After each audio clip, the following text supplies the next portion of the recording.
everybody, welcome back to Books and Boba. I'm just finishing this kumquat tea, and we're about to continue Harry Potter and the Cursed Child. So, here we go. Act 4, Scene 5, Godric's Hollow, outside James and Lily Potter's house. 1981. Albus. Will tell my granddad and grandma? Scorpius. That they'll never get to see their son grow up? Albus. She's strong enough. I know she is. You saw her. Scorpius. She looked wonderful, Albus, and if I were you, I'd be desperate to talk to her. But she needs to be able to beg Voldemort for Harry's life. She needs to think he might die, and you're the worst spoiler in the world that didn't turn out to be true. Albus. Dumbledore's alive. We get Dumbledore involved. We do what you did with Snape. Scorpius. Can we risk him knowing your dad survives? That he has kids? Albus. He's Dumbledore. He can cope with anything. Scorpius. Albus. There have been about 100 books written what Dumbledore knew. How he knew it or why he did what he did. But what's undoubtedly true, what he did, he needs to do. And I'm not going to risk messing with it. I was able to ask for help because I was in an alternate reality. We aren't. We're in the past. We can't fix time only to create more problems. If our adventures have taught us anything, they've taught us that. The dangers of talking to anyone, infecting time, are too great. Albus. So we need to talk to the future. We need to send Dad a message. Scorpius. But we don't have an owl that can fly through time. And he doesn't have a time turner. Albus. We get a message to Dad. He'll find a way to get back here. Even if he has to build a time turner himself.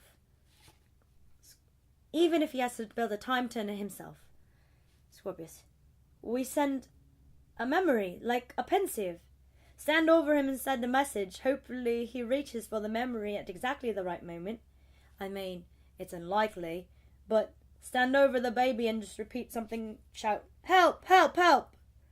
I mean, it might traumatize the baby slightly. Albus. Only slightly. Scorpius. A bit of trauma now is nothing compared to what is happening. And maybe when he then thinks later, he might remember the faces of us that we shouted. Albus. Help. Scorpius looks at Albus. Scorpius. You're right. It's a terrible idea. Albus. It's one of your worst ideas yet. Scorpius. Got it. We deliver it ourselves. We wait 40 years. We deliver it. Albus. Not a chance.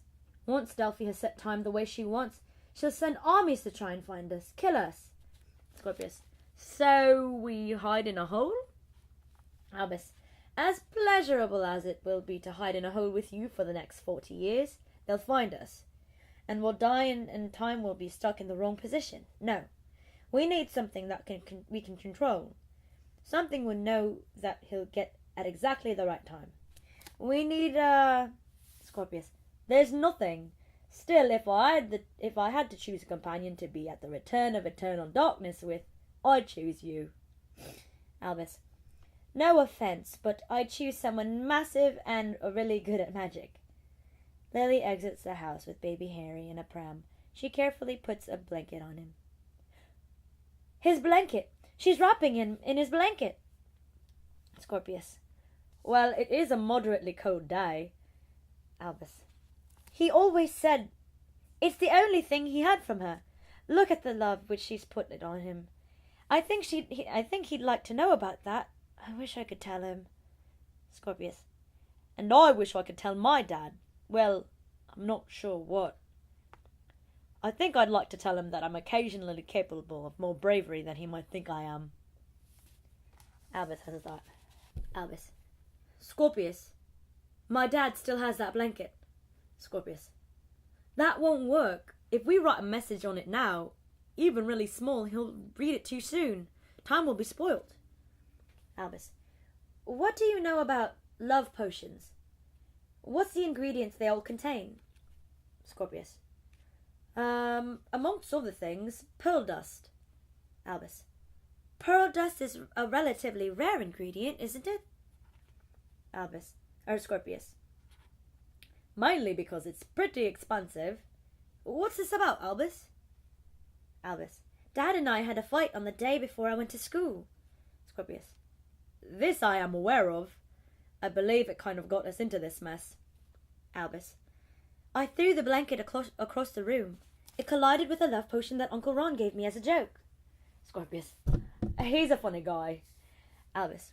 The potion spilt and the blanket was covered in it, and I happen to know for a fact that Mum hasn't let Dad touch that room since I left it. Scorpius. So... Albus. So, it's coming up to Hallows Eve in their time, as well as ours, and he told me that he always finds that blanket. He needs to be with it on Hallows Eve. It was the last thing his mum gave him. So, he will look for it, and when he finds it... Scorpius. No, still not getting you. Albus. What reacts with pearl dust? Scorpius. Well, it is said that if tincture of demiguise and pearl dust meet, they'd burn. Albus. And the tincture of... He's unsure how to say the word. Demiguise visible to the naked eye? Scorpius. No. No. Scorpius. No. Albus. So, if we were to get that blanket and write on it in tincture of demiguise, then... Scorpius. Eureka! Nothing would react to it until it came into contact with a love potion. In your room, in the present. By Dumbledore, I love it! Albus. We just need to work out where to find some... demiguises. Scorpius. You know, rumour has it that Bathilda Bagshot never saw the point in which wizards and wizards were locking their doors. The door swings open. Rumour was right. Time to steal some wands and get the potioning. Act 4, Scene 6. Harry and Ginny Potter's house, Albus's room. Harry is sitting on Albus's bed. Ginny enters. She looks at him. Ginny. Surprised to find you here. Harry. Don't worry. I haven't touched anything. Your shrine is preserved. He winces. Sorry. Bad choice of words. Ginny says nothing. Harry looks up at her. You know, I've had some pretty terrible Hallows Eves, but this is undoubtedly, at least, the second worst. Ginny. I was wrong to blame you. I always accuse you of jumping to things, and it was me who... Albus went missing, and I assumed it was your fault. I'm sorry I did that. Harry. You don't think this was my fault? Ginny. Harry, he was kidnapped by a powerful dark witch. How can that be your fault? Harry. I chased him away. I chased him to her. Ginny. Can we not treat this as if the battle is already lost? Ginny nods. Harry starts to cry. Harry, I'm sorry, Gin. Ginny. Are you not listening to me? Are you not listening to me? I'm sorry too. Harry. I shouldn't have survived. It was my destiny to die. Even Dumbledore thought so, and yet I lived. I beat Voldemort. All these people, my parents, Fred, the Fallen 50, and it's me that gets to live? How is that? All this damage, and it's my fault. Ginny. They were killed by Voldemort. Harry. But if I'd stopped him sooner, all that blood on my hands. And now our son has been taken too. Ginny. He's not dead. Do you hear me, Harry? He's not dead. She takes Harry in her arms. There's a big pause filled with pure unhappiness. Harry. The boy who lived. How many people have to die for the boy who lived? Harry sways a moment, unsure. Then he notices the blanket. He walks towards it. This blanket is all I have, you know, of that Hallows Eve. This is all I have to remember them, and whilst... He picks up the blanket. He discovers it has holes in it. He looks at it, dismayed. This has got holes in it. Ron's idiotic love potion has burnt through it, right through it. Look at this, it's ruined, ruined. He opens up the blanket. He sees writing burnt through it. He's surprised. What? Ginny. Harry, it has something written. On another part of the stage, Albus and Scorpius appear. Dad. Scorpius. We're starting with Dad? Albus. So he'll know it's from me. Scorpius. Harry is his name. We should start with Harry. Albus, firm. We're starting with Dad. Harry. Dad. Does it say Dad? It's not that distinct. Scorpius. Dad. Help. Ginny. Hello? Does that say hello? And then good? Harry. Dad, hello, good hello? No. This is a strange joke. Albus. Dad, help. Godric's Hollow. Ginny. Give me that. My eyesight is better than yours. Yes. Dad, hello. God, good. Ginny, give me that. My eyesight is better than yours. Yes. Dad, hello. Good. That's not hello again. That's hallow. Or hollow? And then some numbers. These are clearer. 31108. Is this one of those Muggle telephone numbers? Or a grid reference? Or a... Harry looks up, several thoughts smashing in through his brain at once. Harry. No, it's a date. 31st October 1981. The day my parents were killed. Ginny looks at Harry, then back at the blanket. Ginny. That doesn't say hello. It says help. Harry. Dad, help. Godric's Hollow, 31-10-81. That's a message. Clever boy left me a message. Harry kisses Ginny's hand. Ginny. Albus wrote this? Harry. And he's told me where they are and when they are. And now we know where he is. We know where we can fight her. He kisses her hand again. Ginny. We haven't got them back yet. Harry. I'll send an owl to Hermione. You send one to Draco.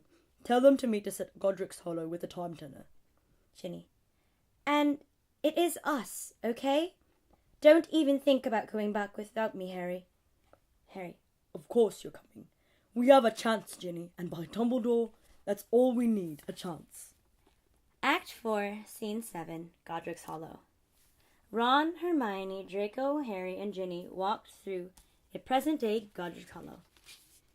A busy market town. It's expanded over the years. Hermione. Godric's Hollow. It must be 20 years. Ginny. Is it just me, or are there more muggles about? Hermione. It's become quite popular as a weekend break. Draco. I can see why. Look at those thatched roofs. And is that a farmer's market? Hermione approaches Harry, who is looking around himself, overwhelmed by all that he's seeing. Hermione. You remember when we were last here? This feels just like old times. Ron. Old times with a few unwelcome ponytails added to the mix. Draco knows a barb when he hears one. Draco. Can I just say? Ron. Malfoy, you may be old chummy with Harry, and you may have produced a relatively nice child, but you said some very odd things to and about my wife. Hermione. And your wife doesn't need your fighting her battles for her. Hermione looks witheringly at Ron. Ron takes the hit. Ron. Fine, but if you say one more thing about her or me... Draco. You'll do what, Weasley? Hermione. He'll hug you, because we're all on the same team, aren't we, Ron? Ron, hesitating in the force of her unwavering gaze.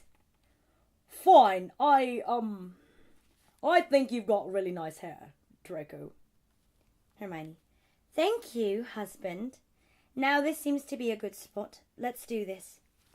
Draco takes out the time turner. It begins spinning wildly as the others take their places around it. And then there is a giant whoosh of light, a smash of noise, and time stops. Then it turns over, thinks a bit, and begins spooling backwards, slow at first, and then it speeds up. They look around themselves. Ron. So? Has it worked?